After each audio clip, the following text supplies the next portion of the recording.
What's up, guys? Welcome back to the Pat Cave. Been a couple of weeks since my last video. I figured, and in fact, it's been a couple of years since the last relevant video to this one, which was, I looked and it was actually 2 years ago when I started this whole Return of the Living Dead barrel project. And if you go back and rewatch that, you can see that I made a barrel from part 2, and that was about 2010, 2011? Might have even been older than that. I had built a Return of the Living Dead 2 inspired barrel, and that went to a local haunted house here, and it ended up that place shut down, but I was able to get back the Tarman casting that I had donated, and this needs to be repainted. I think I mentioned that before, but this is a casting of the original Tarman head that was in the barrel in part 1.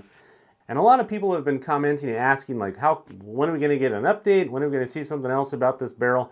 A part 2, and this is it. Finally, I have gotten the lid printed, and this was actually done by a really good friend of mine from work, and he has a 3D printer, really talented guy, makes all sorts of armor, does tons of 3D prints, and he ended up printing this whole thing for me. And I was hoping, and I'm sure he was hoping too, that we could just do it in fourths, you know, because depending on your 3D printer, you can do that sometimes. And in this case, it just wasn't going to be possible, so we ended up printing 8 different pieces of this lid. And for anybody that's put together the domes for the barrels from Return of the Living Dead, the biggest hang-up people usually have is these domes, and it's because the ones in the movie were custom made, and to my knowledge, there's never been any replicas or castings of those lids, which is strange because there was quite a few of them made back in the days of the first and second movie. I'm guessing they probably just tossed them afterwards or ended up, you know, somewhere in a scrapyard, or who knows where they are, but I've never seen one surface. I've never even seen pictures, behind the scenes pictures of those barrels in any capacity from the first or second movie. This lid was based on part 1 and part 2. Part 2, to me, the lids looked slightly taller, and that's, you know, I think when I started this whole thing, I was going to go for the barrel from part 1, but the more I thought about it, I kind of almost would prefer to do the part 2 version of the barrel, just because I like how it has a little more to it. It has like the keypad on the front, you know, it's got like the, I don't know, some kind of weather stripping across the top, and then it has like a little handle on top, or like I think it's to open it in the movie. I would kind of almost am thinking, leaning towards that, so maybe if you see this and you have any thoughts on that, you could comment. You know, the first movie, the barrels are great too. They're a lot more simple. There's not a lot to them. There's just really on the outside, there's just the stencil with the spray paint. I kind of made my own. I had this printed locally, and how I make this part on my old barrel, how I made it was I printed it out just like so. And then I took an X-Acto knife, painstakingly cut out each letter, character, and then, you know, you tape this on the front of the barrel, and you can spray paint the stencil on. I'll probably have to put some weight on this. It's been a little crumpled up in the closet, but so the dome is printed in PLA, and I kind of almost wish I could do like a mold this, you know, and have just a single piece lid that's made of solid resin. It'd be a little heavier, but you know, those things are pretty indestructible. And you know, my buddy, he assembled all this, glued it together, reinforced it to make it as strong as possible, and it feels pretty heavy duty. Like, it feels pretty substantial, which is great. And you can see on the inside the way it was assembled, you know, each piece. And you know, when I got it from him, he sanded the crap out of it, and it looks amazing. There's, for whatever reason, there's still some sanding lines, so I filled those again with Bondo, and I'm going to sand it a little bit more today, just to see if I can try and reduce them a little more. I'll probably primer it after that and check on them to see how that looks. I think it's going to be pretty damn smooth. And the lid itself is about, let's go ahead and take a look. This is about 22, I believe he said it was 22.9 inches, all said and done. And then that is going to be painted along with the barrel itself. You know, the barrel's been sitting in my garage for the last 2 years since I made my last video, and that thing has kind of been pushed into a corner, so it's a little bit warped from just time being squeezed. But I'm sure it'll kind of just loosen up once, you know, once I throw some heat on it.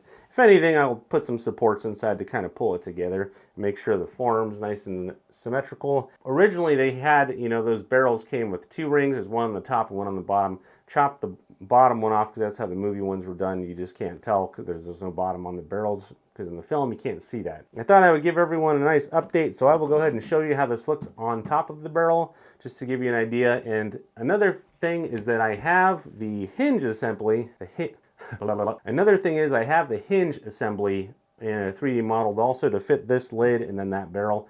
I had sent the designer a part of one of the old rings that I had chopped off so that he could, use that as the basis to make sure that everything fit once it was printed.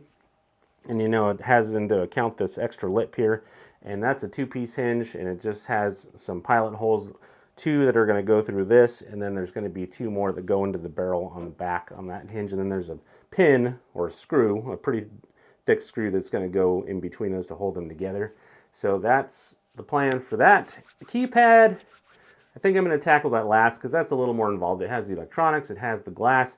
I like to use sheets of polycarbonate for anything glass related because it doesn't crack or chip. It can scratch, but the movie is going to be pretty, the barrels they looked like shit pretty much. They were pretty rough looking. If you look at them, any of the close-ups, there was rust and grime and imperfections all over the place. So that's one of the beauty parts of this whole thing, is that I'm not going to really have to worry about making it pristine like some other props where you have like guns, where they have chrome finishes and you want to do a nice silver paint job and you can't have any flaws in there, otherwise it's really noticeable. The barrels, it's only going to serve to enhance it, if anything, and I think that's really going to help the aesthetic in the end to look really worn. And I'm thinking about, my original plan on my old barrel was I was going to do, like in part 2, Return of the Living Dead 2, it has a little nozzle that shoots the gas out.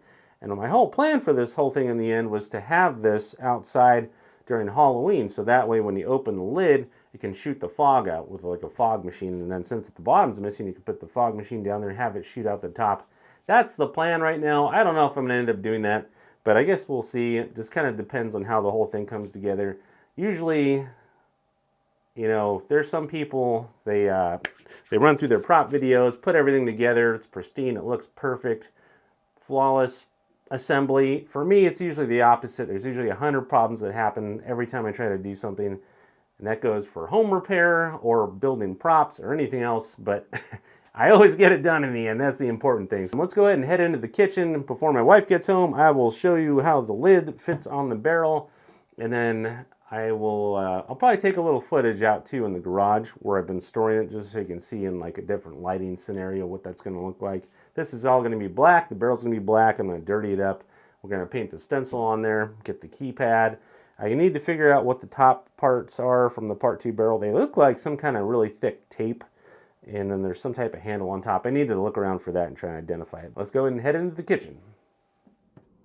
All right, so I brought this inside. Figured I'd do it before my wife gets home because she's not going to want to see this dirty barrel in the middle of our kitchen. Here is how the dome looks on top. This barrel's been out in the garage for quite a while. Basically the last 2 years that I've had it. And this is the top that my buddy printed. Thank you to him. And that was the main thing kind of holding this whole project up, was getting this lid finished. And I had some fasteners they look kind of similar to the first movie that sort of connect on the sides here, and they have wing nuts. But those fasteners do not fit this, and I cannot find any other ones that are a similar size, so I'm not really sure if there was something that was custom made. I wouldn't think they would be, but I've never seen anything else available that even looks remotely similar. So anyway, I have been doing a little bit more sanding on it. He got it pretty damn smooth. My friend that, he glued all these pieces together and then reinforced them and then sanded the crap out of them. And you can still see the lines a little bit, so I went over it again with some Bondo. And I'm going to give that a nice sanding today. And hopefully after that, I'll probably start working on the inside. There's a lot of 3D print lines on the bottom, as I showed you earlier. And this barrel's been sitting out in the garage, so it's a little bit warped, so I'll have to heat it and kind of get it back to normal. But I'm pretty happy with how the dome came out. I tried to, go for extra accuracy on this whole thing. So it has, if you look at the movie closely, it has an extra lip right here, and those little wing nuts that lock start about right here, and then there's a little piece that folds up like this, and then there's a nut that fastens, and then you loosen it to open them. There's 2 of them in the first movie, but that is kind of where we're at right now. The biggest hurdle, which is this lid, has finally been printed. Huge thank you to my friend that printed that for me. I know it was probably a pain in the ass, but he did me a huge favor by doing that. and hopefully I'll have another update at some point soon to give you a little bit more info on how I'm getting this thing put together. Thanks.